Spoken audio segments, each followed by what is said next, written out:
Bonsoir à tous et bienvenue sur ce nouveau live sur notre page Superbac. Aujourd'hui au programme de l'économie et du droit pour les STMG, pour ce bac 2018.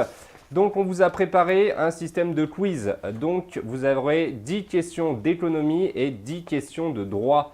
Des questions dont on compte sur vous pour y répondre, tout simplement en commentant, que ce soit sur YouTube et sur Facebook, la bonne réponse. Je vais rejoindre le professeur qui sera avec nous et de toute façon, vous pouvez nous suivre sur les réseaux sociaux. Donc, on vous affiche la liste juste ici. Donc, vous avez 2 pages Facebook, 2 pages Twitter, une page Snapchat et une page Instagram. Donc, n'hésitez pas à commenter directement les bonnes réponses et si vous avez des questions, posez-les en commentaire. Je les poserai moi directement à notre professeur d'économie et de droit. A tout de suite.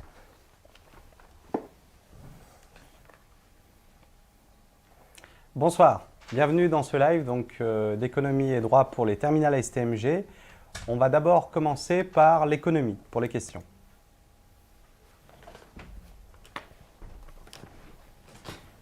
Alors, première question d'économie.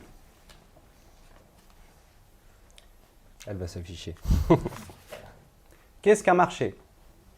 Donc n'hésitez pas à nous donner vos réponses en commentaire. On vous lit en direct.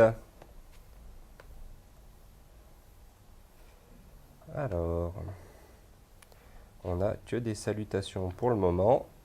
Bonsoir. C'est un bon début. Oui, tout à fait. Exactement. Ouais, on a un petit décalage toujours entre notre direct et votre diffusion, donc c'est pour ça. Je veux aller en STMG. Eh bien écoute, pourquoi pas, une réorientation, message de 1 Simpson, pourquoi pas. Alors, on nous propose un lieu de rencontre entre l'offre et la demande. Oui, c'est une bonne réponse. Donc ça te plaît? Oui, ça me plaît. Mais on peut ajouter à cela encore certaines choses.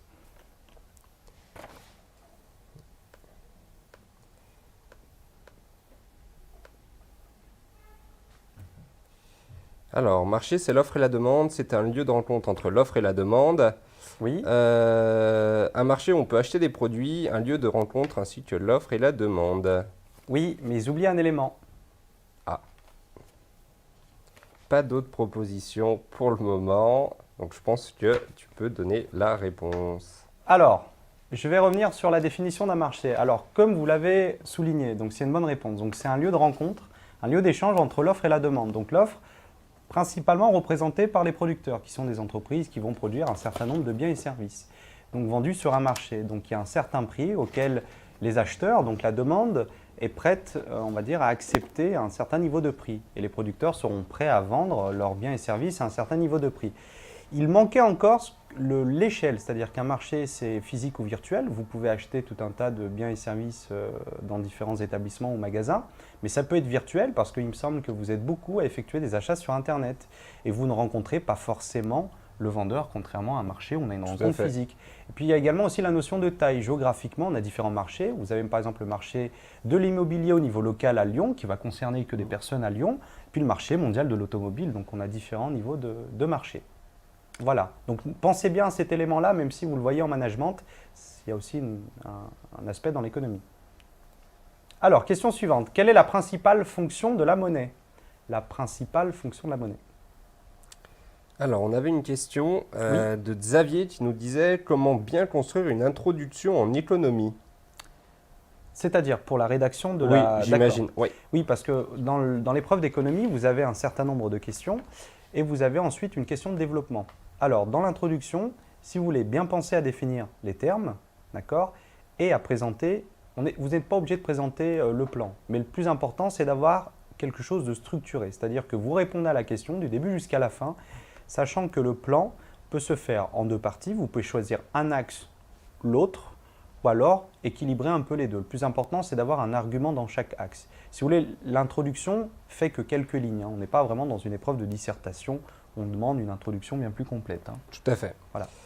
Alors, ensuite, donc là, pour la réponse à la question, donc, quelle est la principale fonction de la monnaie? Donc, les premières réponses, c'est une unité de compte ou d'échanger un bien ou un service. Donc, si on échange un bien ou un service, quelle est sa principale fonction?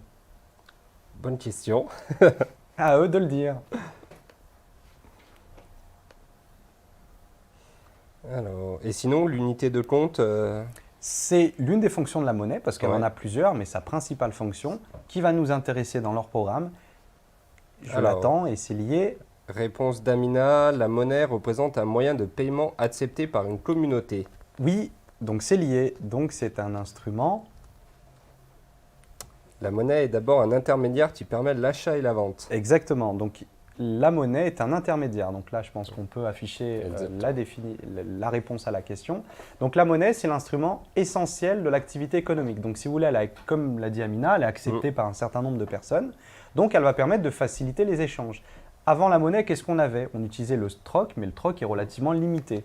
La monnaie n'a pas que pour fonction d'être instrument des échanges. Elle est aussi unité de compte parce que ça nous permet de comparer la valeur de biens entre eux. Combien vaut un jean par rapport à une pomme. Et puis elle est également réserve de valeur, puisque la monnaie a une valeur faciale sur les billets de banque indépendamment du papier qui le compose. Tout à fait. Yous qui nous disait c'est un intermédiaire, ou même Soufiane qui nous disait un outil de valorisation. Alors, outil de valorisation, il faut faire attention parce qu'après, on commence à aller sur du vocabulaire qui veut un peu tout et rien dire. Bien penser à la valeur, c'est-à-dire qu'en fait, la monnaie est réserve de valeur dans la mesure où si vous avez un billet de 50 € qui est chez vous, vous pouvez l'utiliser dans une semaine, dans 2 mois, comme dans 5 ans. D'accord? Après, peut-être que la valeur des 50 € liée à l'inflation dans 5 ans ne sera pas la même. Mais il garde sa valeur. C'est pour ça qu'on parle surtout de réserve de valeur. Eh ben, on peut passer, je pense, à la troisième question. Question suivante. Quel est le critère principal pour mesurer le dynamisme économique d'un pays? Alors, donc apparemment, vous n'avez pas de questions sur l'économie. Peut-être vous en aurez plus sur le droit. J'avais une question. Bonjour, je suis en seconde générale. Ma moyenne est peu élevée de 11. Pensez-vous qu'une filière STMG serait favorable? Je suis très mauvais dans les matières scientifiques comme les maths, la SVT ou encore la physique. Alors j'avertis, en ce qui concerne le choix, la STMG, la filière STMG n'est pas un choix par défaut. Oui, tout à Il faut fait. vraiment penser à son orientation, notamment ce qu'on souhaite faire après le bac. Il faut savoir que les STMG sont prioritaires notamment sur des cursus BTS et DUT, ce que prévoit Tout à la fait. loi Ouais. maintenant en termes d'orientation. Mm. Donc il faut penser notamment au fait que c'est une formation assez complète. On voit des choses qui vont concerner toutes les personnes dans le cadre de leur profession, des notions de droit, des notions d'économie qui vont forcément resservir un jour ou l'autre. Très bien. Alors, les premières réponses tombent. On nous parle beaucoup, enfin quasiment pour tous, de PIB. Oui, alors on va venir sur on va afficher la réponse. Donc le PIB notamment à travers ce qu'on appelle le taux de croissance. Donc le PIB, produit intérieur brut, donc qui va rester le principal critère pour mesurer l'évolution de la richesse produite. Donc PIB, c'est l'ensemble des valeurs ajoutées qui sont produites par les entreprises sur le territoire national. Et donc l'évolution du PIB, bien entendu, on va enlever l'inflation, la hausse des prix, parce que si on vend plus d'une année sur l'autre, c'est peut-être aussi parce qu'on a vendu plus cher nos produits. Malheureusement, il faut aussi prendre en compte et ne pas oublier que ce critère est limité. Il est imparfait dans la mesure où il présente certaines limites. Pensez à l'économie sociale et solidaire que vous voyez dans le programme, qui n'est pas incluse dans la production des entreprises, parce que le PIB se concentre surtout sur les entreprises, notamment aussi les services publics, qui ne sont pas intégrés dans la production marchande. Alors, on nous a proposé aussi le PIB et la valeur ajoutée. La valeur ajoutée étant en composante effectivement du PIB, parce que le PIB étant la somme des valeurs ajoutées des entreprises. Parfait. Alors, question suivante. À quoi servent les revenus de transfert? Alors, je vais répondre à Johan qui nous dit c'est quelle matière? Donc, on est sur de l'éco-droit pour la filière STMG. Alors, Amina qui nous disait un indicateur économique qui permet de mesurer les richesses créées dans un pays au cours d'une période donnée, mais pour la question précédente, oui. Pas pour celle-ci. Oui. Alors, pour les revenus de transfert. Alors, on n'a pas encore de réponse.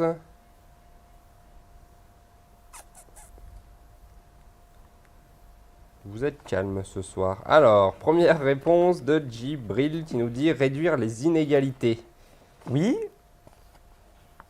C'est déjà un bon début de réponse. C'est un bon début. C'est un bon début Très de réponse. Voilà. Donc il a compris, la fonction. On peut ajouter encore quelque chose. Alors, réduire les inégalités, exactement la même réponse par Wendy. Malheureusement, personne développe plus.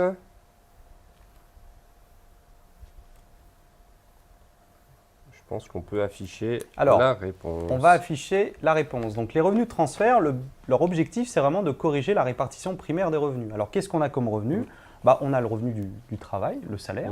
Et malheureusement, ce qui se passe au niveau d'une société, c'est qu'on a vu auparavant le développement économique, mais il peut y avoir de fortes disparités qui vont se créer entre les plus riches et les plus pauvres. Donc l'État, pour essayer de corriger un peu cette répartition inégale des salaires, va ponctionner à travers différents types d'impôts une partie de ces richesses-là pour les redistribuer aux personnes étant les plus pauvres, pour éviter notamment l'exclusion sociale. Donc c'est juste et ça permet justement de disposer, pour ces ménages-là, de disposer de plus de revenus et ça compose le revenu disponible. Et donc, Amina, tu nous dis ils sont versés par l'État ainsi que les organismes sociaux en fonction du statut des personnes et de leur situation sociale. C'est ça, Amina est en forme. Ouais, tout à fait. C'est déjà 2-3 fois où elle donne des très bons compléments de réponse. Mais est-ce que c'est pas du copier-coller ? On se méfie. Ah, peut-être. Nawan qui nous dit les revenus de transfert servent à limiter la charge que peut représenter la protection contre risque pour les ménages. Je pense qu'il y a un petit souci avec la fin de ton message. Le chat qui a dû passer sur le clavier. Ouais, il y a de grandes chances contre le risque pour les ménages sûrement. Alors, question suivante. Quelle est la répartition du revenu disponible et ses critères ? Quelle est la répartition du revenu disponible et ses critères ?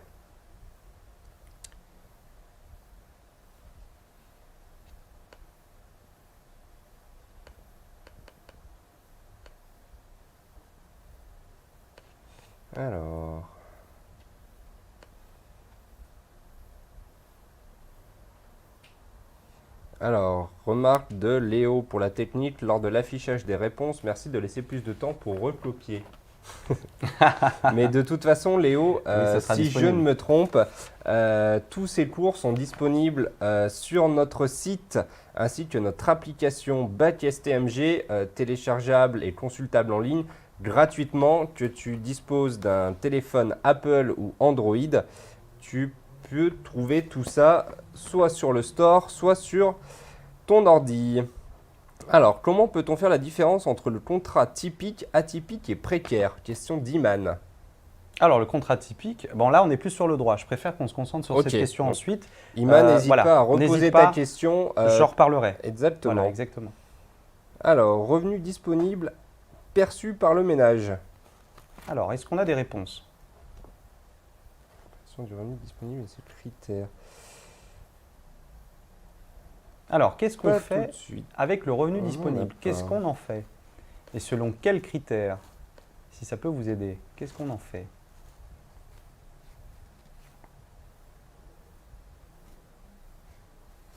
On peut afficher la réponse parce que… Alors, première colle peut-être. Ouais, j'ai l'impression. Alors, donc le revenu disponible se répartit tout simplement entre la consommation et l'épargne. Donc l'épargne reste malgré tout une forme de consommation reportée. Donc le revenu disponible, vous avez le revenu primaire et éventuellement des revenus de transfert. Qu'est-ce qu'on en fait ? On consomme pour différents types de biens et services, principalement l'alimentation et le logement, mais aussi pour des activités de loisirs. Après, tout dépend du montant du revenu disponible.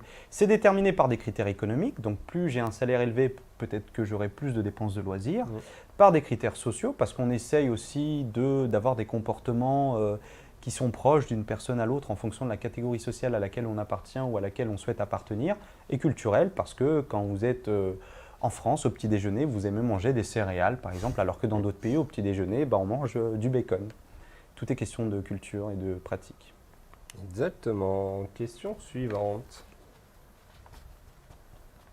Alors, quels sont les deux principaux circuits de financement ?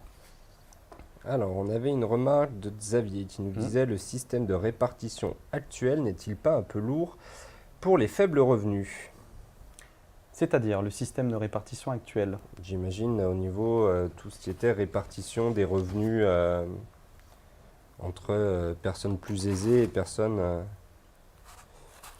lourd en termes de fonctionnement ou lourd à supporter pour les ménages ? Je pense que lourd à supporter pour les faibles revenus, je pense. Alors il faut savoir malgré tout, après sans entrer dans des discours politiques, Oui, il faut tout à savoir fait. malgré Oui, tout que ça reste malgré des choix politiques. L'économie est Bien reliée sûr. à des choix politiques et la France a toujours essayé de réduire les inégalités qui se maintiennent malgré tout au sein du pays. Donc effectivement, on peut remettre en question hein, la répartition en termes d'imposition. Tout à fait. Alors, on nous dit, par rapport aux deux principaux circuits de financement, Iman nous propose direct et indirect. Oui, j'aimerais un peu plus de développement. Alors, même réponse Ils pour aiment les réponses Ancia. courtes. Hein. Ouais, financement direct et indirect. Donc Finalement, direct, qu'est-ce que ça veut dire? Indirect, qu'est-ce que ça veut dire? Alors, autofinancement et besoin de financement. Nous propose Weightless Motivation. Alors, l'autofinancement, non, puisqu'on n'a pas besoin de recourir au financement direct et indirect, étant donné qu'on Oui. se finance soi-même. Donc là, il faut faire attention à ne pas se tromper. Lorsqu'on s'autofinance, c'est-à-dire qu'on utilise soit du capital lorsqu'on crée une société, on investit, donc on apporte un certain montant qui va servir à acheter des machines, par exemple, mais ça vient de l'entreprise elle-même. Donc, alors que le financement direct et indirect, on a recours à des personnes extérieures. Donc, ne pas se tromper au niveau des deux notions. Financement direct, c'est par l'intermédiaire d'une institution financière. Oui, attention. Parce que c'est pas exactement. Il ne faut pas se tromper sur certaines choses. On va afficher la réponse. Ouais, on va parce que afficher ça va la être un réponse, je peu, pense. voilà. Alors, le financement direct, donc, si vous voulez, donc, les agents vont se rencontrer directement sur les marchés. Lorsqu'une entreprise, par exemple, est cotée en bourse, elle a la possibilité de faire appel à différentes personnes qui vont investir. Donc là, elle ne passe pas par une banque qui est normalement l'intermédiaire, si vous voulez, historique, par défaut, qui permettait de financer via le crédit bancaire. Donc le financement indirect, c'est via des institutions financières, principalement des banques, qui vont prêter à des entreprises, à des ménages pour s'acheter par exemple une maison. Alors que dans le financement direct, malgré tout, même si les entreprises décident par exemple d'ouvrir leur capital en bourse, elles sont un peu obligées de faire appel à une banque parce que la banque a ce savoir-faire. Donc la banque va simplement être prestataire de service. C'est pour ça qu'elle est présente, mais pas de la même manière que lorsqu'on se finance indirectement. Alors, Iman, tu nous disais direct entre un agent à besoin de financement et un agent à capacité de financement et indirect par un intermédiaire. Dans les deux cas, on a malgré tout des agents à besoin de financement et des agents à capacité de financement. Il est indirect lorsqu'en fait on a un intermédiaire entre les deux. Oui. On a des personnes qui ont des surplus d'argent, de l'épargne, donc qui ne vont pas utiliser tout de suite, autant qu'ils servent à financer les investissements de l'entreprise. Mais dans les deux cas, on a des agents qui ont besoin de financer leurs activités, de l'autre, des agents qui ont de quoi les financer. Très bien. Allez, question suivante. Alors, question suivante. Qu'est-ce qui légitime l'intervention de l'État sur les marchés? Alors, Xavier nous proposait pour la question précédente, le marché spécifique aux banques et celui des particuliers. Alors attention, parce que là, on est au niveau d'un fonctionnement du marché qui est autre. Il faut vraiment bien se recentrer sur le fait que indirect implique l'intervention de la banque qui va jouer le rôle d'intermédiaire entre les deux. Parce que la banque connaît bien les entreprises et qu'elle connaît bien les épargnants. Voilà. Très bien. Alors, qu'est-ce qui est légitime l'intervention de l'État sur les marchés? Alors, Onisoa nous propose la Commission européenne. Non. Non. Alors, c'est propre au fonctionnement des marchés. Wendy aurait besoin d'un peu plus d'informations sur le mot légitime. Elle nous dit légitime, c'est-à-dire. Alors, qu'est-ce qui va faire que l'État est en mesure et doit intervenir sur les marchés? Alors, Yous, il nous propose le non-respect des prix. Pas forcément. Pas forcément. Djibril nous dit l'asymétrie d'information. C'est-à-dire, développe. Et Yous, il nous dit l'entente. Alors, l'entente étant une pratique anticoncurrentielle.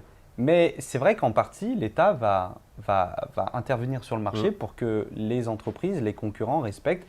Et c'est vrai qu'ils ont dû voir en cours, mais il faut faire attention à ne pas tout confondre. Oui, d'accord ? bien sûr. Il ne faut pas confondre l'intervention de l'État, et notamment parce que maintenant la France fait partie de l'Union européenne depuis un certain temps, notamment l'intervention de l'Union européenne pour éviter des pratiques anticoncurrentielles comme l'abus de position dominante ou l'entente entre des entreprises concurrentes. Alors, ouais. Djibril qui nous dit les externalités. Oui, c'est-à-dire positive ou négative? Parce qu'il y en a deux. Et Wendy nous propose l'abus sur les prix. Alors, vous vous concentrez un peu trop sur les prix. Qu'est-ce que provoque justement la croissance économique de manière négative? On en a parlé juste avant, c'est lié. Hein. Oui, il y a un cheminement entre toutes les questions. Voilà, exactement, ça suit une progression. Alors, Djibril nous repropose le non-respect de la transparence des informations sur un marché. Oui, mais il faut se concentrer notamment sur la notion de croissance que ça implique. Il y avait une bonne suggestion d'externalité, mais lesquelles exactement? Citez-moi un exemple d'externalité, parce qu'il ne faut pas confondre une externalité peut-être positive. Tout à fait. Soufiane nous propose protéger le pouvoir d'achat à travers la caisse de compensation. Alors, protéger le pouvoir d'achat, c'est une bonne chose. À travers la caisse de compensation, c'est un peu un micmac de tout. Alors, Xavier, tu nous proposes, c'est pour réguler et essayer de tendre vers un marché pur et parfait. Alors, il y a une bonne partie de réponse.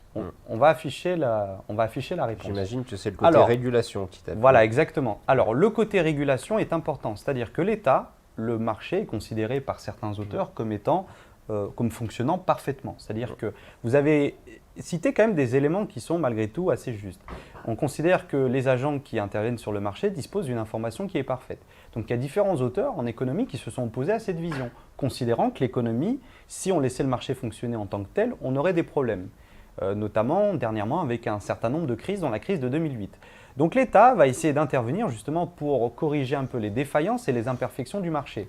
Pourquoi? Parce qu'il y a des choses qu'on ne peut pas offrir sur le marché. Pensez au bien public, pensez à la protection de l'environnement. C'est pour ça qu'il fallait insister sur la notion d'externalité négative. L'activité des entreprises a un impact négatif sur l'environnement. La qualité de l'air, il faut qu'on arrive à maintenir un certain niveau de qualité d'air pour les générations futures. Donc ne pas entraver leur prochain développement. Parfait. Iman qui nous demande, c'est pas par rapport au bien collectif. Alors, c'est surtout lié au bien public, c'est-à-dire que le marché n'est pas capable de produire tous les biens nécessaires à la collectivité. Notamment, il y a des biens qu'on doit préserver, qui existent à l'état naturel, et il y a des biens qu'on produit. Pensez aussi à l'éclairage public. Si on demandait à chaque personne de participer à l'éclairage public, déjà sur quelle base on facture, puis, il y en a beaucoup qui ne voudraient pas payer. Donc, c'est l'État qui assure ce rôle-là. Donc, en quelque sorte, il pallie les défauts du marché. Alors, on passe à la question suivante et après, j'aurai une question pour toi. D'accord. Question suivante. Quel est le problème majeur sur le marché du travail? Alors, la fameuse question a été de Oudiski qui te demandait c'est quoi une externalité? Alors, une externalité, il faut savoir que l'activité des entreprises peut avoir un impact sur l'environnement. Cet impact peut être positif, dans ce cas de figure, on parle d'externalité positive. Il peut être négatif, dans ce cas-là, on parle d'externalité négative. Je te donne un exemple. Tu décides par exemple de commander quelque chose sur Internet, tu te commandes une paire de baskets sur Internet, cette paire de baskets te sera livrée, il va falloir utiliser un camion. L'activité de l'entreprise que tu sollicites aura un impact négatif sur l'environnement puisque le camion risque de polluer. Voilà. Il peut y avoir une externalité positive dans le sens où la participation, par exemple, à l'amélioration du niveau de compétence de salariés de la part d'entreprises peut contribuer à l'essor au niveau du capital humain de ce pays-là. Ah, c'est pour ça qu'il y a bien entendu beaucoup plus d'externalités négatives que positives. Alors, on nous propose donc pour la réponse à quel est le problème majeur sur le marché du travail. La demande est supérieure à l'offre, réponse de Yous. D'accord. L'inadéquation entre l'offre et la demande. Et donc, on attend un mot. Et Léa qui nous propose, le marché ne parvient toujours pas à organiser la rencontre entre l'offre et la demande. C'est une défaillance de marché. Oui, mais ils oublient l'essentiel. Un mot qui commence par C. C'est pas une carotte. Et Véronique nous dit, il n'y a pas assez de demandeurs d'emploi. Je n'en suis pas si sûr. On est quand même dans la situation inverse, je pense. Oui, il me semble bien. Faites attention entre demandeurs d'emploi et demande de travail. Ne vous trompez pas là-dessus. Il est trop réglementé, je pense en parlant du marché du travail. Alors, c'est une critique qui est faite justement par rapport à ce problème. Lorsque l'offre est supérieure à la demande, donc il y a vraiment cette notion d'offre et de demande qui revient, mais oui, tu attendais une réponse. J'attends un mot que vous devez maîtriser, augmentation de la demande et la baisse de l'offre. Ouais. Est-ce que si par exemple ils répondent l'augmentation et enfin l'offre et la demande, est-ce qu'ils n'ont pas l'intégralité des points ou est-ce que c'est considéré comme réponse fausse ou C'est un peu embêtant parce que justement, il y a des visions qui il manque voilà, la grosse notion? la notion qui a été vue et revue en Ouais. cours, qu'ils entendent dans les médias. Ouais. Voilà, c'est un mot qui… Rania l'a trouvé. Alors Ah. Rania l'a trouvé. On a- Le chômage. Ah, le chômage. Bravo Ah, ils Rania. l'entendent pas assez, je pense. Ouais. Ah, ça doit être ça. Alors, le chômage, justement, vous l'avez en partie signalé. Donc, on a un déséquilibre entre l'offre et la demande de travail. D'accord? Donc, on n'a pas assez d'offres de travail par rapport à la demande de travail.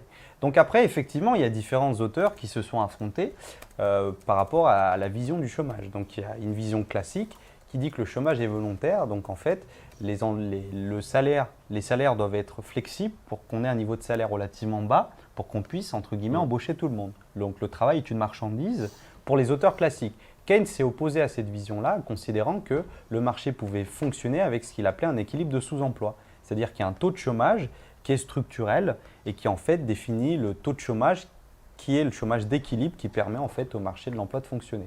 Donc il y a encore beaucoup de travaux là-dessus. Oui, c'est tout à encore fait. un sujet on va dire, de controverse. Ce qu'il faut savoir, c'est que les causes du chômage font l'objet d'interprétations multiples. Il y en a qui pensent qu'il y a une législation trop protectrice de l'emploi. On va revenir sur la notion de contrat tout à l'heure en droit et on en reparlera un peu. Il y en a qui considèrent qu'il y a une inadéquation. Le gouvernement a décidé récemment on va dire, de pallier les défauts notamment de formation. Il y a beaucoup de jeunes qui sont non qualifiés qui se retrouvent dans l'impossibilité de trouver un travail. Donc aussi, il y a un problème de formation. Le problème majeur est le manque de flexibilité sur le marché du travail, une inéquation, j'arrive pas à le prononcer celui-là ce soir, entre l'offre et la demande de travail. Alors attention, là où vous pouvez vous tromper, c'est-à-dire que le problème c'est le déséquilibre, donc le chômage, et ce que vous invoquez, c'est une cause qui permettrait d'expliquer. Ce n'est pas la seule, il y en a plusieurs, et il faut faire attention au niveau des différentes écoles de pensée. Voilà. Alors, question suivante, quels sont les objectifs de la politique sociale? Toujours dans la continuité des questions précédentes. Quels sont les objectifs de la politique sociale? Alors, j'ai une question de Djibril, un peu hors sujet. Tu dis, j'ai une question un peu hors sujet. Dans quelle mesure faut-il limiter les dépenses publiques?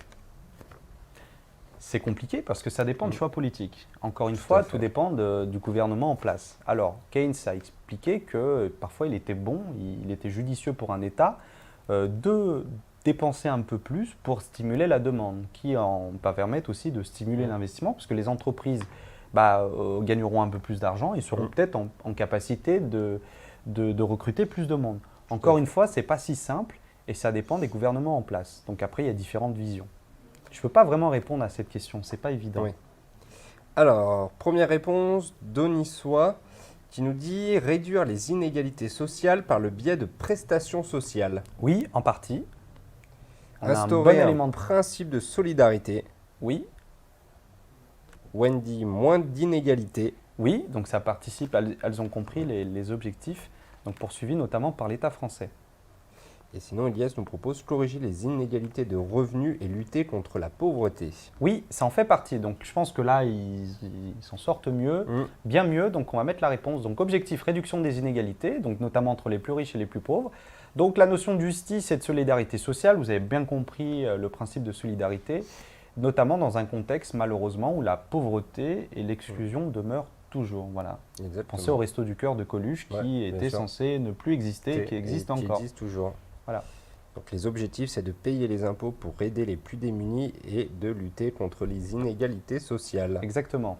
Alors, question suivante. Quel est le rôle de l'OMC? Donc l'OMC, je le rappelle, Ah, tu les aides, d'accord. Organisation mondiale du commerce. Anciennement le GATT.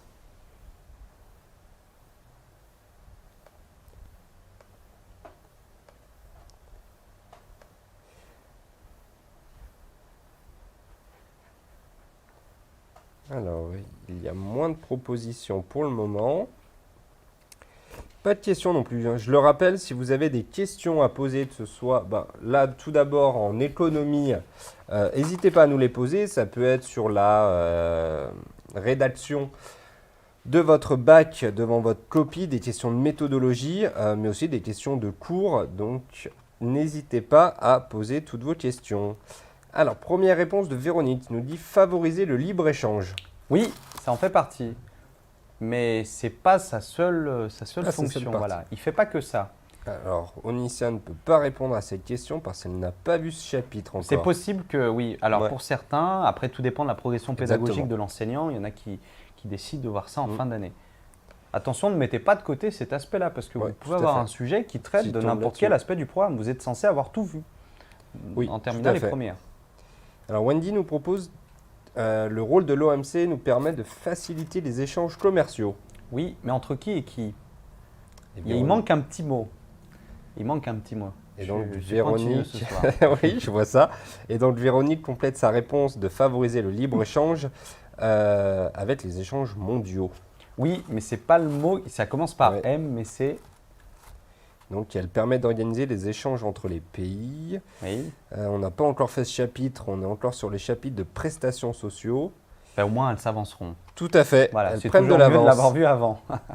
Alors, Xavier nous propose toujours rétablir l'équilibre et protéger les agents économiques des pays protectionnistes. Pas forcément, puisqu'on a un forcément. grand acteur de l'OMC qui sont les États-Unis Oui. qui font un peu ce qu'on appelle du cherry picking, c'est-à-dire que Ouais. c'est quand ça les arrange au Exactement. niveau de l'OMC et au niveau du protectionnisme. Coucou Donald Trump. Sophia nous dit décourager le chômage. Non. Véronique, entre différents pôles du monde. Alors, on va aller sur la réponse, ça me Ouais, permettra tout à d'apporter fait. des éclaircissements. Alors, on a eu un élément qui était bon, à savoir le libre-échange. Donc, si vous voulez, l'OMC a pour but, la finalité, c'est le développement des échanges mondiaux, notamment dans le cadre du libre-échange. Donc, c'est la suppression, par exemple, des barrières douanières et tarifaires. Vous êtes un peu trop jeune, malheureusement, pour ça, mais il faut savoir qu'après, au sortir de la Seconde Guerre mondiale, on avait à peu près 40% de frais de douane sur les produits qui étaient importés. Donc, les entreprises qui opéraient à l'international n'avaient pas d'autre solution que de s'implanter dans le pays dans lequel qu'elles souhaitaient viser, à travers ce qu'on appelle les IDE, donc prise de participation dans les entreprises locales.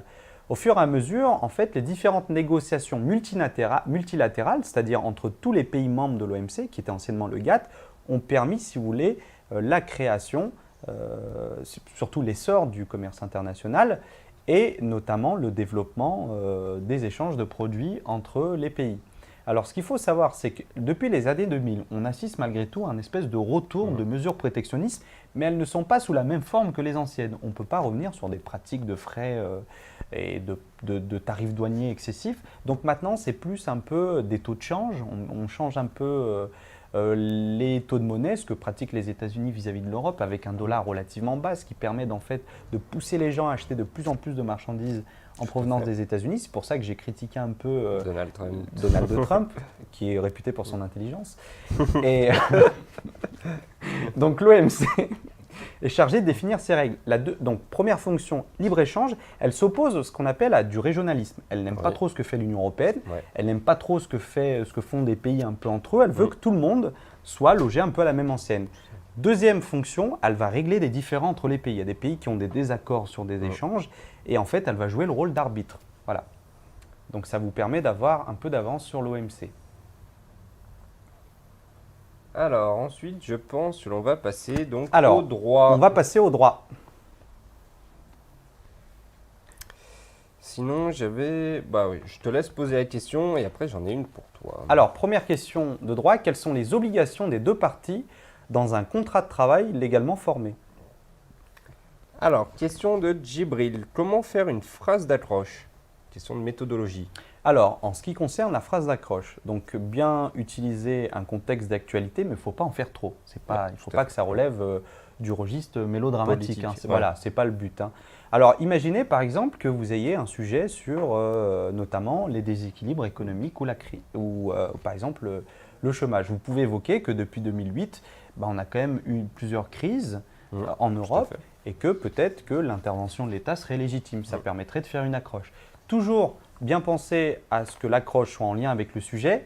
On n'est pas sur des prises de position assez marquées. Voilà, faites attention à ça. Alors, je reviens juste 2 minutes à l'OMC. Youss, il demande est-ce que le commerce équitable est géré par l'OMC? Ce n'est pas exactement la même chose. Donc je reviens sur la notion. Le principe du libre-échange, c'est de développer en fait le commerce entre les pays. Donc le but, c'est que le pays qui a un avantage dans la production d'un produit puisse le vendre aux autres, et ainsi de suite. Dans le cas du commerce équitable, le principe, c'est de mieux rémunérer les producteurs. Ce qui s'est passé avec des entreprises multinationales, dont une grande entreprise suisse dont le nom commence par N, qui fabrique des céréales au petit déjeuner. Alors, cette entreprise-là est connue notamment pour, on va dire, essorer ses fournisseurs et de leur demander de pratiquer les prix les plus bas possibles. Ça ne leur permet pas de vivre. Le commerce équitable, c'est mieux rémunérer les producteurs et leur permettre d'avoir des conditions décentes de vie et de production et de fournir des produits de meilleure qualité. Donc, si vous voulez, c'est une autre façon de voir le commerce et c'est différent de l'EMC. Alors, j'ai eu quelques réponses pour la question. Donc, quelles sont les obligations des deux parties dans un contrat de travail légalement formé? Yous nous propose la signature. Ça va être important pour le contrat. Tout à fait. Mais il peut ne pas y avoir de contrat. Dans le cas d'un CDI, à temps complet, on n'est pas obligé d'avoir un contrat écrit. Donc, Ah oui. Et Véronique donc, nous propose fournir le travail et le rémunérer. Pour qui? Fournir le travail pour qui et le rémunérer. Donc là, on a une obligation pour l'une des parties. Wendy nous dit travailler et payer. Hugo nous dit respect de la vie privée du salarié. Alors, oui, ça en fait partie, mais ce n'est pas la principale obligation. On ne va pas au travail pour qu'on respecte notre vie privée, a priori. Yous, il nous parle de la clause de mobilité. Alors, sinon, Onisoat, il nous dit obligation de fournir une prestation de travail pour le salarié et pour l'employeur de rémunérer le salarié d'un salaire qui n'est pas en dessous du SMIC. Voilà, c'est très juste. On a une réponse qui est bien plus complète, qui nous plaît plus. Donc, le salarié doit exécuter le travail conformément aux conditions du contrat. Bien entendu, une fois que vous êtes sur un lieu de travail, que vous travaillez, vos libertés fondamentales sont respectées. Tout dépend après des conditions d'hygiène. Si vous travaillez dans la restauration, on peut vous demander de porter une charlotte, même si ce n'est pas forcément esthétique, mais c'est une condition d'hygiène. Voilà, vous ne pouvez pas déroger à cette règle-là. Tandis que l'employeur doit rémunérer le salarié. Ce n'est pas sa seule obligation. Il faut savoir que l'employeur a aussi une obligation de sécurité vis-à-vis de ses salariés. Il doit assurer la formation des salariés aux différents outils et machines qu'il utilise et assurer leur sécurité via différentes techniques, le port par exemple de chaussures de sécurité, de casques, etc. Il est responsable en cas d'accident éventuellement. L'inspection du travail peut mener une enquête et invoquer sa responsabilité. C'est ce que nous dit Léo sur YouTube en nous disant l'employeur doit fournir une rémunération en échange de la prestation de travail et couvrir le salarié. Exactement. Il faut savoir, je reviens sur le SMIC, il faut savoir que c'est une particularité française, donc on a un salaire minimum, le SMIC, et qu'on ne peut pas rémunérer une personne en dessous du SMIC. Tout à fait. Ouais. Donc c'est une très bonne réponse. Question suivante. Quelles sont les conditions de validité d'un contrat? Alors, question de Xavier. Lorsque les pays se réunissent en régions comme l'Union européenne, est-ce que cela est toujours favorable pour tous les membres par rapport à la situation de la Grèce, par exemple? Alors, pour la situation de la Grèce, c'est un peu particulier parce qu'il faut savoir que la Grèce, avant d'entrer dans l'Union européenne, devait remplir un certain nombre de conditions économiques. Alors, a priori, il y aurait eu des soucis. L'Allemagne aurait été au courant de certaines difficultés rentrées par la Grèce, aurait accepté malgré tout de l'entrée de la Grèce dans l'Union européenne. C'est vrai que la Grèce a ensuite affiché une dette exorbitante. Et le problème au niveau européen, c'est qu'on a quand même une crise au niveau européen, à savoir une crise d'avenir, à savoir où on va, parce que tous les pays n'ont pas la même vision. La France et l'Allemagne n'ont déjà pas la même vision, les pays scandinaves n'ont pas la même vision que les pays du sud de l'Europe. Donc c'est compliqué pour le moment d'avancer. Effectivement, les pays sont divisés en ce qui concerne les points de vue de la Grèce. La Grèce souhaite que sa dette soit en partie annulée. Et il faut savoir que dans l'histoire, il y a des pays qui ont vu leur dette être annulée. L'Argentine l'a fait et s'en est bien sorti. Maintenant, tous les pays européens ne sont pas prêts à annuler la dette de la Grèce. Oui, tout à fait. Alors, Léa qui nous propose donc à la question quelles sont les conditions de validité d'un contrat?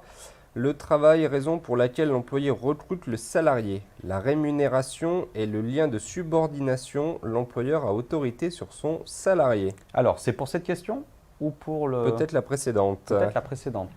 Sûrement la précédente. Ouais, sûrement la précédente. Onisoa, le contrat doit être licite avec un lien de subordination et un prestataire. Attention, subordination, ça ne concerne qu'un contrat de travail. Il faut savoir que pour un contrat, ça peut être un contrat de vente. Il n'y a pas de subordination dans un contrat de vente, attention. Ou un contrat de location, lorsque vous allez louer du matériel en vacances. Ouais. 35 heures de travail, 5 semaines de congés payés et être payé au minimum au SMIC. Là aussi, c'est trop limité au contrat Voilà, de travail. exactement. Et puis ça, attention, ce sont des conditions réglementaires du droit du travail. Moi, je souhaite une réponse plutôt axée sur les conditions de validité d'un contrat, quel que soit le contrat. Alors, Ilyes qui nous propose le consentement, la capacité, l'objet et la cause. Très bien. Est-ce qu'il allait voir dans ses cours? Sûrement. Alors très bien, le consentement des parties, c'est-à-dire que le consentement doit être libre et éclairé, c'est-à-dire qu'on n'a pas le droit de forcer quelqu'un, moralement ou physiquement, de signer un contrat. D'accord? Donc, imaginons par exemple, vous allez dans une boulangerie, vous souhaitez vous acheter un pain au chocolat, il faut l'exprimer clairement, c'est-à-dire que le silence ne vaut pas comme acceptation. Il y a une offre qui est présentée, il faut l'accepter. Donc pour qu'un contrat soit formé, il faut qu'il y ait une offre et son acceptation. Ensuite, la capacité des parties. Il faut être majeur. À partir du moment où on est majeur, on est capable. Quand vous avez 15 ans, vous pouvez vous acheter un pain au chocolat, mais vous ne pouvez pas vous acheter un bâtiment. Il faut pour cela être majeur parce qu'on doit passer devant un notaire ou alors vous passez par votre parent qui est représentant légal. Donc, pour la capacité, majeur et ne pas être incapable. Il faut savoir qu'il y a certains régimes, notamment de personnes qui sont sous tutelle et sous curatelle. On a à peu près 800 000 personnes en France qui bénéficient du régime de tutelle et de curatelle. Donc, ces personnes-là, pour certains actes, c'est via leur tuteur ou curateur. D'accord? Ensuite, l'objet. L'objet, c'est quoi? C'est-à-dire que l'objet du contrat doit être licite. On n'a pas le droit de vendre de la drogue, par exemple. On n'a pas le droit de vendre un organe du corps humain. Donc, même si malheureusement, vous voyez ça dans certaines séries télé, ça reste de la série télé, on est d'accord. Hein. Pareil, la cause du contrat. La cause doit être licite. Je vous donne la différence entre les deux. L'objet, vous avez le droit, par exemple, de louer un local. L'objet du contrat, la location du local, c'est licite. Maintenant, si vous louez un local pour entreposer de la drogue, la cause est illicite, pourtant l'objet est licite, donc vous n'avez pas le droit. Il faut la réunion de ces 4 éléments pour qu'un contrat soit considéré comme valide, auquel cas il peut être annulé par le juge. Et ce qu'on appelle aussi, en fonction du cas de figure, on dit qu'il est anéanti. Donc en droit, on ne plaisante pas. Non, on l'anéantit, c'est-à-dire qu'on fait comme s'il n'avait jamais existé. Parfait. Question suivante. Quelle est la différence entre la responsabilité civile et la responsabilité pénale? Peut-être qu'ils ne l'ont pas tous et toutes vu, mais normalement, vous devez avoir quand même des éléments. Alors, Ilyes nous dit, par rapport au fait que tu lui ai dit qu'il avait lu dans son cours, non, juste que c'est bientôt le bac, donc je suis prêt. C'est très bien, on est fiers de toi. Non, mais moi, je suis vraiment très content. Si, vraiment, ça c'est… Il faut aller dans ce sens-là parce que ça leur permettra de mieux aborder les épreuves. C'est vrai qu'il a fourni une réponse hyper complète en plus. Donc là, puis il a bien visé. Bravo. Il a un bon prof. Si vous avez des questions sur le droit à présent, n'hésitez pas à nous les poser, que ce soit des questions de méthodologie ou des questions plus générales sur le droit, n'hésitez pas. Je peux revenir sur la question de tout à l'heure peut-être. Oui, mais je la cherchais, mais j'ai du mal. Contrat typique. Ah, tu t'en rappelles, d'accord. Contrat précaire. Alors, il faut savoir que le contrat typique, en droit, est le CDI. Par défaut, normalement, on doit embaucher une personne en CDI. Sauf que ce n'est pas si simple que ça. Donc, la plupart, maintenant, ce qu'il faut savoir, c'est quand même la plupart des contrats qui sont signés sont des CDD. On ne peut pas signer un CDD pour n'importe quelle raison. C'est principalement pour remplacer un salarié ou une salariée, par exemple, en maladie ou en congé maternité. Dans le cas de travail saisonnier, il y en a certains ou certaines qui ont peut-être fait des vendanges. Et normalement, le CDI ne doit pas être renouvelé plus de 2 fois. Donc ensuite, le CDD ne doit pas être renouvelé plus de 2 fois. Et ensuite, on doit faire passer la personne en CDI. Voilà. Sauf que dans le cas de certains secteurs d'activité, il faut savoir qu'il y a des CDD qui sont renouvelés X fois. Ça arrive, c'est une réalité professionnelle. Donc ça conduit à ce qu'on appelle une précarisation des employés qui ne peuvent pas, des salariés qui ne peuvent pas forcément avoir accès à un logement, avoir accès à un crédit immobilier. Et on a de l'autre côté ce qu'on appelle des contrats précaires. Principalement les CDD et les contrats d'intérim pour des courtes missions. Donc là où en fait on est mis à disposition dans une entreprise par une agence d'intérim qui est prestataire de service. Voilà. Alors donc les premières questions tombent. Il y a plus de questions. La responsabilité civile permet de réparer par les dommages et intérêts ou en nature et la responsabilité pénale de punir en cas d'infraction par les peines d'amende et d'emprisonnement. Voilà, exactement. Voilà, on a une très bonne réponse de Léo. Voilà, donc la responsabilité civile, donc c'est la réparation d'un dommage qui est subi par des victimes, d'accord? Donc ça concerne des particuliers, donc des individus qui subissent un dommage. Donc on a 2 aspects dans la responsabilité civile. La responsabilité civile délictuelle, Donc basé sur des faits, Mmh. une personne qui se fait écraser malheureusement en traversant la rue, donc réparation du dommage qu'il va subir. Et ce qu'on appelle aussi la responsabilité civile contractuelle, faites attention, c'est quelque chose qui a tendance à tomber de manière très récurrente dans les sujets de bac STMG, la responsabilité civile contractuelle ou délictuelle. Donc c'est vraiment, entraînez-vous quand même sur des sujets corrigés, Tout à fait. parce que c'est quelque chose qui tombe assez souvent, sachant qu'en plus on avait fait un live en droit sur un sujet de responsabilité civile délictuelle. Donc n'hésitez pas à aller le regarder. Donc en ce qui concerne la responsabilité pénale, donc si vous voulez, ça permet de sanctionner un tort qui est causé à la société dans son ensemble. Ça peut être par exemple la contrefaçon. C'est un délit la contrefaçon parce que ça cause du tort aux entreprises. Donc déjà, on peut invoquer la responsabilité civile donc pour réparer les dommages et intérêts subis par l'entreprise qui voit ses produits contrefaits. Et c'est sanctionné parce que si on laisse n'importe qui contrefaire des produits, ça cause du tort au secteur dans son ensemble. Il faut savoir que ça représente quand même des milliards d'euros chaque année. Oui. Donc c'est une grosse perte pour les intervenants du secteur. Alors, je te laisse poser la question suivante et j'en aurai une de Xavier pour toi juste après. D'accord. Question suivante. Quelles sont les conditions de mise en œuvre de responsabilité civile? Donc c'est ce que vous allez notamment solliciter dans le cas d'un syllogisme par rapport à la responsabilité civile. Vous avez dû le voir en cours. Donc ça doit être maîtrisé. Maintenant, si ce n'est pas maîtrisé, faites attention. Oui. Alors, question de Xavier. Comment peut-on obliger une partie au contrat à exécuter son obligation? Déjà, un courrier de relance. Dans le cas d'un contrat de vente, par exemple, vous livrez une marchandise à un client, il ne vous paye pas, donc il n'a pas rempli son obligation. Déjà, un courrier de relance, parce que parfois, ça peut être un oubli. Tout à fait. Il faut toujours se dire qu'après, les gens sont honnêtes. Ouais. Puis si ça ne marche pas, un courrier de mise en demeure, donc on va envoyer une lettre pas recommandée avec accusé de réception pour inciter la personne à exécuter son obligation rapidement. Puis après, on peut décider. Il faut respecter ces étapes. C'est vraiment un recours amiable. Et ensuite, si vraiment on n'arrive pas à obtenir gain de cause, allez voir la justice. Auquel cas, le juge pourra forcer la personne à s'exécuter via un huissier de justice, éventuellement, ou alors décider d'annuler le contrat en estimant que comme il n'a pas rempli son obligation, il doit restituer la marchandise et peut-être verser des dommages et intérêts. D'accord. Alors, Destroyot, il nous dit sous quelle base sont déduits les droits de mer, par exemple, pour l'économie d'un pays? Les droits de Mer. De mer, MER? Oui. Sincèrement, je ne sais pas. Il ne me semble pas que ça soit au programme. Oui. Bon. Je ne sais pas. Je n'ai pas cette connaissance en droit maritime. Et pourtant, je connais du droit sur la piraterie anglaise, de Harper Act, par exemple, mais je ne suis pas sûr que ça soit au programme non plus. Alors, donc, les réponses aux conditions de mise en œuvre de la responsabilité civile. Véronique, qui nous dit le lien de causalité, les faits et dommages. C'est pas dans l'ordre, mais il y a un élément de réponse. Ok. Donc Léa, tu nous dis le dommage, le fait. Alors, il y a une faute.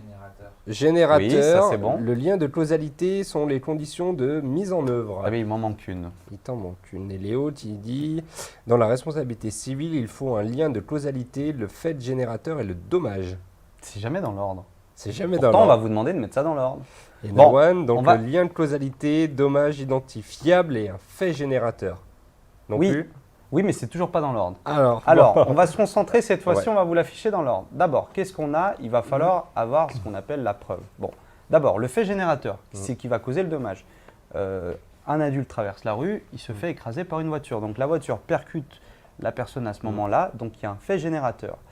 Ensuite, le dommage. Il va falloir l'existence d'un dommage, il va falloir le prouver. Donc dommage corporel, atteinte à l'intégrité physique, la personne va se casser le coude par exemple.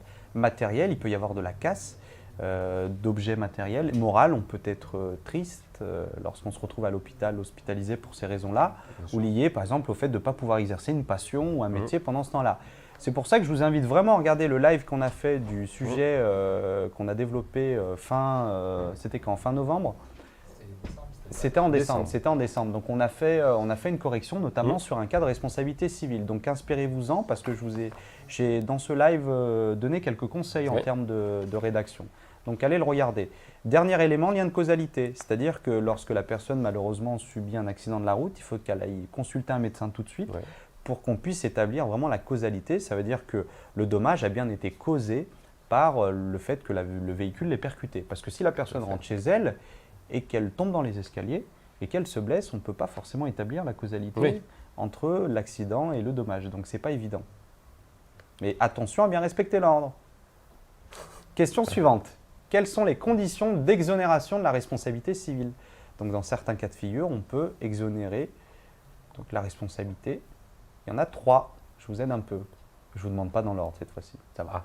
Ça va. Tu parlais tout à l'heure donc des vidéos YouTube. J'en profite pour rappeler, n'hésitez pas à vous abonner à cette page. Vous serez tenu au courant. Vous aurez des petits pushs pour quand on commence les lives. Et n'hésitez pas sinon à aller consulter toutes ces vidéos de révision. Donc on avait des lives de cours et là on est passé donc sur des live quiz pour tester vos connaissances.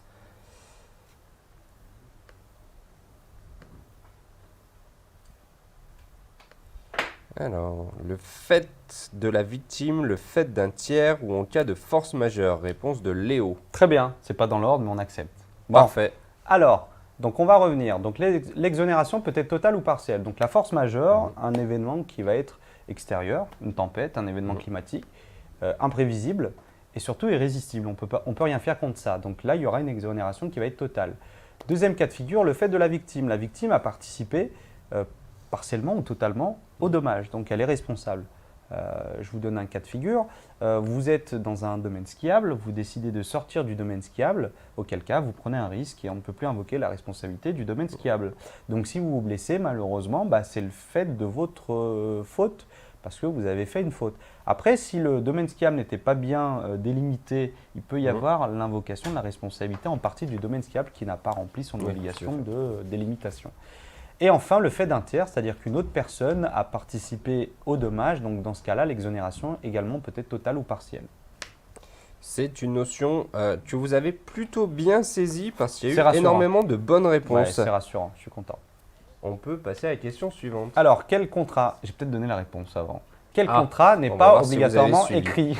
Mince, si je donne les réponses avant, ça ne le fait pas. Question de Destroyed. On espère qu'elle ne sera pas aussi complexe que celle de Maritime de tout à l'heure. L'achat de produits durables fait partie d'un investissement ou d'une cotisation sociale. Qu'est-ce qu'elle entend par produit durable? Elle parle d'investissement dans le cadre d'une entreprise, d'immobilier? Je ne sais pas du tout. Donc, Destroyed, n'hésite pas à développer ta question pour qu'on puisse y répondre. Alors, les premières réponses tombent, c'est toutes les mêmes, à savoir un CDI. Ils écoutent bien. Ouais. Oui, le CDI. Attention, le CDI à temps complet. Et Ouais. c'est pour ça qu'il faut être attentif. Un CDI à temps complet n'exige pas d'écrit. Alors, ça peut vous paraître bizarre. Vous allez vous dire, mais attendez, on a forcément besoin d'un contrat. Il me semblait, Alors, aussi. le CDI à temps partiel a besoin d'un contrat écrit. Mais il faut savoir que comme on n'a pas de date sur un CDI, on n'a pas forcément besoin d'un écrit. Sachez que la Constitution du Royaume-Uni n'est pas écrite. Donc, pas vrai. oui. Ah ouais. Eh oui. Alors, je vais ajouter quand même une précision. Ouais. Quand on décide d'embaucher quelqu'un, il faut remplir ce qu'on appelle une déclaration préalable en embauche auprès de l'URSSAF. Donc, malgré tout, si la personne décide, par exemple, d'accepter un CDI et qui n'est pas écrit, elle aura malgré tout une copie de cette déclaration préalable à l'embauche sur laquelle figure la date de début, etc. Donc, il y a tout un tas d'éléments qui permettent… Ce qu'on appelle aussi une promesse d'embauche. Oui, mais c'est un document officiel, c'est-à-dire qu'il va lui permettre, voilà, c'est un document émanant de l'URSSAF qui prouve finalement l'embauche de ce salarié. Tout à fait. Donc après, comme beaucoup de banques ou beaucoup de bailleurs exigent un écrit, donc maintenant les entreprises, quand même une grande partie des entreprises font des écrits. Voilà. Donc c'était pour vous apporter un élément. Attention, CDI à temps complet, c'est le contrat typique.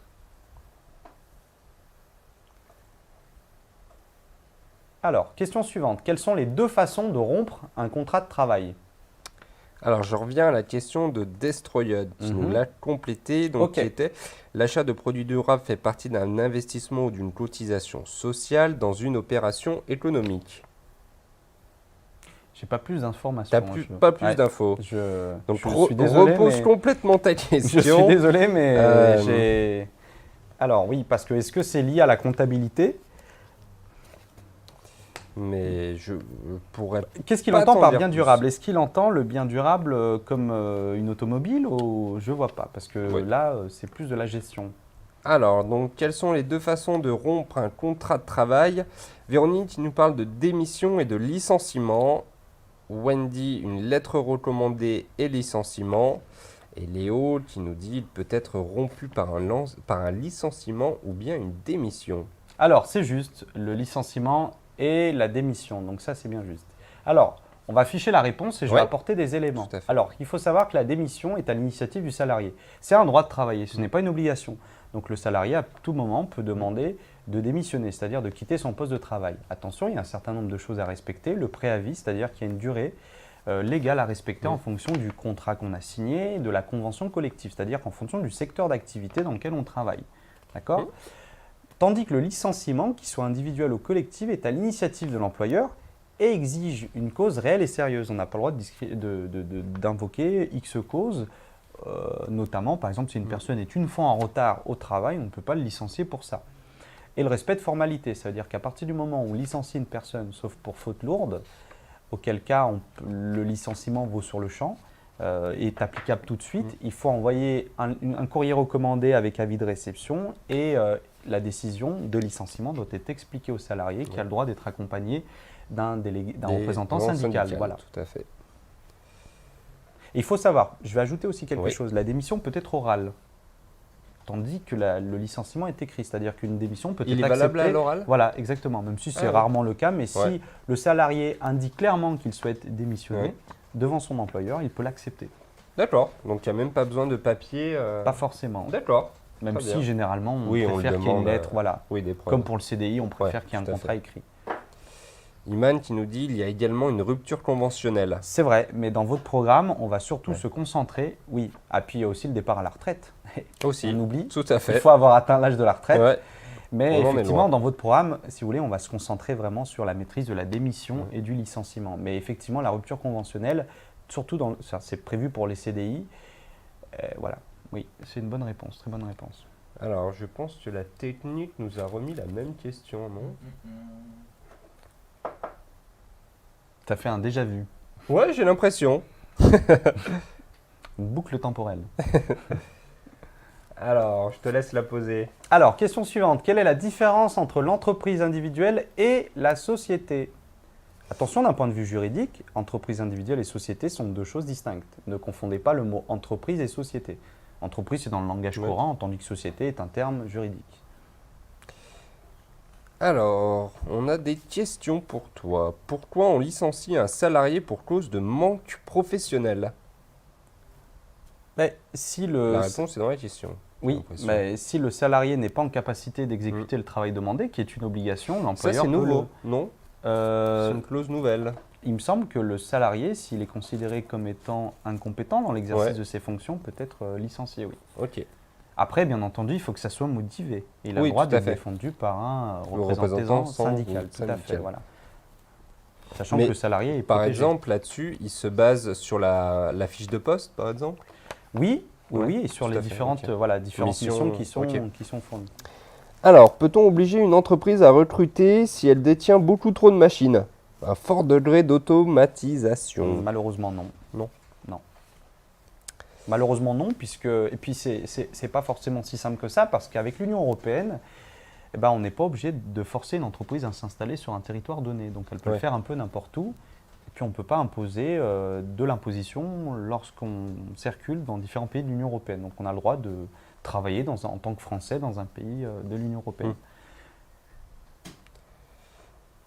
Alors, tiens, on a une question un peu originale. Elle fait rire de la technique parce qu'elle est C'est quoi? incongrue. Bonjour, je m'appelle Lucas et j'aimerais savoir c'est quoi une comparaison. Je suis en primaire et j'aimerais savoir car j'ai un contrôle demain.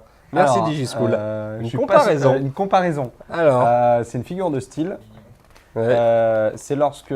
Alors, c'est mignon, Lucas, on va lui répondre. Ouais. Il est bien sympa. Alors, une Tout à comparaison. Alors, c'est par exemple si ta maman dirait de ton papa qui ronfle comme un porc quand il dort. Donc, je suis sympa. Hein. Ouais.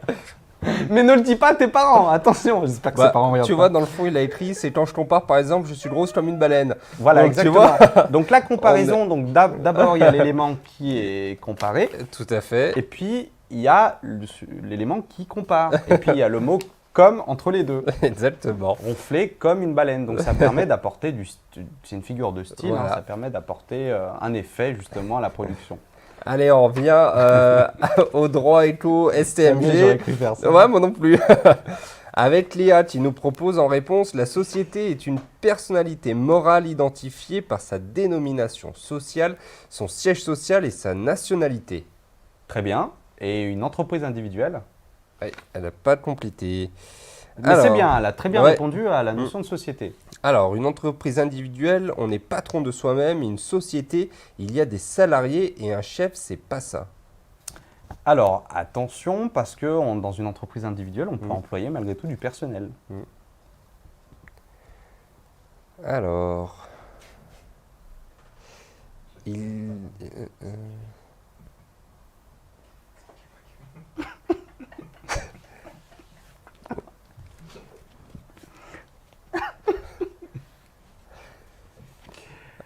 pas de proposition de réponse pour la différence entre l'entreprise individuelle et la société. On va passer à la réponse du coup. Alors, on va afficher la réponse. Alors, attention, ne confondez pas. Donc, alors, quand on parle d'entreprise individuelle, on n'a pas de création de personne juridique. Ça veut dire quoi? Ça veut dire que c'est l'entrepreneur qui va assumer les risques en créant donc son entreprise. Ça n'empêche pas qu'il pourra embaucher du personnel. Mais l'entreprise est confondue avec sa personne. Ça veut dire quoi? Ça veut dire que si son entreprise fait faillite, les dettes de son entreprise sont ses dettes puisque les deux personnes sont confondues. Ça vous paraît un peu bizarre, mais il faut savoir qu'en droit, on a besoin de sujets de droit qui sont des personnes. Donc d'un côté, on a des personnes physiques, vous et moi, et puis on a créé, ils se sont dit, il faut créer quelque chose. Donc ils ont créé ce qu'on appelle une personne morale. Donc une personne morale, c'est une personne au sens juridique, mais qui n'existe pas physiquement avec un corps, mais qui existe, entre guillemets, moralement. Donc ce sont les sociétés. Les sociétés existent en tant que personnes, donc elles ont leur propre patrimoine, leur propre compte en banque. C'est ce que vous voyez en comptabilité pour ceux qui sont en terminale GF avec l'actif et le passif, c'est le patrimoine de l'entreprise qui apparaît. Donc la différence entre les deux, c'est qu'en fait les sociétés sont des personnes morales. Il faut savoir, ne vous trompez pas là-dessus, qu'en droit on ne peut pas posséder des personnes. On n'a pas le droit de posséder une personne physique et c'est pareil pour les personnes morales. Les associés ou actionnaires possèdent des parts de la société, mais ils ne possèdent pas la société. Ils possèdent le droit d'être rétribués d'une partie du bénéfice, simplement. D'accord. Voilà, distinction à porter. Alors, question de charme, ça je vais la poser à Tony, donc, qui est en technique et qui s'occupe des contenus. Est-ce que vous faites des fiches en économie aussi? Oui. Donc, exactement, donc je t'invite à te connecter sur le site bac-stmg.net. Sachant qu'on a fait le live aussi en éco et en droit sur les deux sujets. De bien les regarder parce que ça peut les entraîner. Là, on arrive à un peu plus d'un mois du bac, donc c'est assez intéressant de les faire. Allez, on te laisse poser la Alors, question suivante. Citer une solution contractuelle permettant d'entreprendre en partenariat avec d'autres entreprises. Là, je vous ai un peu embêté, c'est un peu compliqué, mais ça vous fera travailler. Exactement. Question de Ajov. Peut-on seulement apprendre 2 semaines avant le bac pour avoir une bonne note? On te le déconseille fortement. Il te reste un peu moins de 2 mois. Il vaut mieux commencer maintenant. Il vaut mieux commencer maintenant. Et puis, ça ne demande pas non plus un travail incommensurable. Donc, bien regarder les fiches, bien regarder aussi les sujets qu'on maîtrise moins, parce qu'il y a forcément des choses qu'on arrive à bien faire. Donc, vraiment se concentrer sur ces points de difficulté et ne pas éviter un aspect du programme. Dernière question, donc la plus difficile, cerise sur le gâteau. Solution contractuelle permettant d'entreprendre en partenariat avec d'autres entreprises. Alors, question de Destroyed, j'arrive toujours pas à voir la nuance entre personne physique et morale.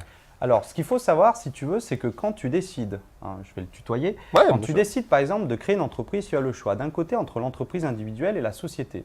Pour créer une société, théoriquement, il fallait être 2. Sauf que maintenant, on a différentes formes de sociétés. On peut créer des sociétés en étant tout seul. C'est un peu bizarre, on est associé à soi-même. C'est le cas, par exemple, de l'URL, qui est l'entreprise unipersonnelle à responsabilité limitée. Ce qu'il faut savoir, c'est que ce qui embête une personne lorsqu'elle crée une entreprise, c'est de faire faillite. Il faut savoir quand même qu'à l'époque des Romains, quand tu devais de l'argent, ils avaient le droit, par exemple, de t'enchaîner à la maison et éventuellement de te fouetter sur une place publique. Donc ça a nettement changé depuis l'époque romaine, mais il faut savoir quand même qu'il y a 2 ou 3 siècles, quand tu faisais faillite, tu pouvais être pendu. Donc c'était un peu embêtant. Pour pousser les gens malgré tout à développer leur activité, on a limité les risques. Mais ce qui se passe, c'est que quand tu es en entreprise individuelle, si tu fais faillite, tu vas devoir les dettes de l'entreprise sur tes biens personnels. Donc si tu as différents biens, si tu as de l'argent sur ton compte en banque, on peut le saisir pour rembourser les dettes donc, des fournisseurs par exemple. Alors que dans le cas d'une société, on a vraiment une séparation entre ton patrimoine d'un côté et de l'autre, le patrimoine de la société qui va être constitué par son capital social. Il y a une obligation qui incombe aux sociétés, c'est d'établir un bilan et un compte de résultats chaque année. Donc ça va permettre de voir l'évolution du patrimoine de la société. Dis-toi que dans le cadre de la société, c'est surtout dans le cadre d'une entreprise qui va être amenée à être développée, qui va nécessiter un investissement en machines important, parce que si tu investis pour 500 000 euros, 1 million d'euros de machines, il vaut mieux éviter de faire faillite. Oui, voilà. c'est mieux. Maintenant, si tu es boulanger et que l'investissement est relativement faible, ou plombier, parfois il suffit juste d'avoir des outils et une camionnette, une entreprise individuelle suffit. Il faut savoir qu'en France, sur à peu près un peu plus de 3 millions d'entreprises, 90% sont malgré tout quand même des micro-entreprises, donc on a quand même beaucoup d'entreprises individuelles. Donc dans le panorama d'entreprises, il y a beaucoup d'entreprises individuelles. Alors Ajov qui nous dit s'il vous plaît laissez la vidéo sur la chaîne, je vais réviser avec, ça aide beaucoup. On va la laisser. Ne t'inquiète pas, oui, dès la fin de ce live, elle est disponible automatiquement grâce à YouTube C'est pas un snap, ou sur Facebook. Oui, elle est disponible en replay et tu pourras la consulter autant de fois que tu veux et la partager à tous tes amis. Alors, les réponses à la question, nous avons une entreprise réseau. Réponse de Félix. Ça peut être accepté. Birdie, tu nous dis un sponsoring. C'est un peu différent. Mais... Onisoa qui nous dit la sous-traitance ou la coopération et la licence. Très bien, donc on a différentes possibilités. Alors là, j'ai des bonnes réponses, oui, effectivement. Donc la sous-traitance, donc on a un contrat qui va lier le donneur d'ordre et l'exécutant, tout à fait. Udiski qui nous dit DCR. Alors, je sais DCR. pas, je sais pas. Léa, l'ESG, le regroupement d'intérêts économiques. Alors c'est... Oui. Ah non, c'est le regroupement d'intérêts économiques, pardon. Alors, oui, mais on va se concentrer, nous, sur un élément que j'ai décidé de voir avec vous, parce que vous pouvez avoir une situation là-dessus. Donc, on affiche la réponse. Ouais. Ça arrive. Sinon, on avait donc Wendy qui nous disait la coopération. Mais il faut citer la forme de coopération, parce qu'il y en a différentes. Il y a différentes formes de coopération. Alors, je vais me concentrer, moi, sur quelque chose que vous pouvez avoir et que vous allez retrouver forcément dans des formations post-bac comme le BTS, la franchise. Donc, la franchise, c'est un accord par lequel une entreprise, le franchiseur, va accorder à une autre, le franchisé, le droit d'exploiter son enseigne et son savoir-faire.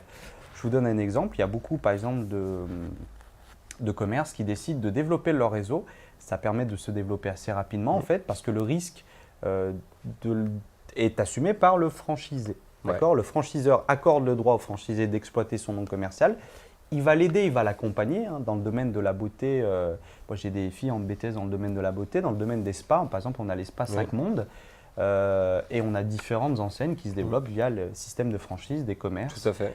Il faut savoir qu'on a 2 formes à peu près de commerce. La succursale, où là, les magasins appartiennent à l'enseigne, et la franchise, où en fait, là, le franchisé va assumer, c'est son entreprise, il développe son entreprise, mais il a la possibilité d'utiliser le nom commercial.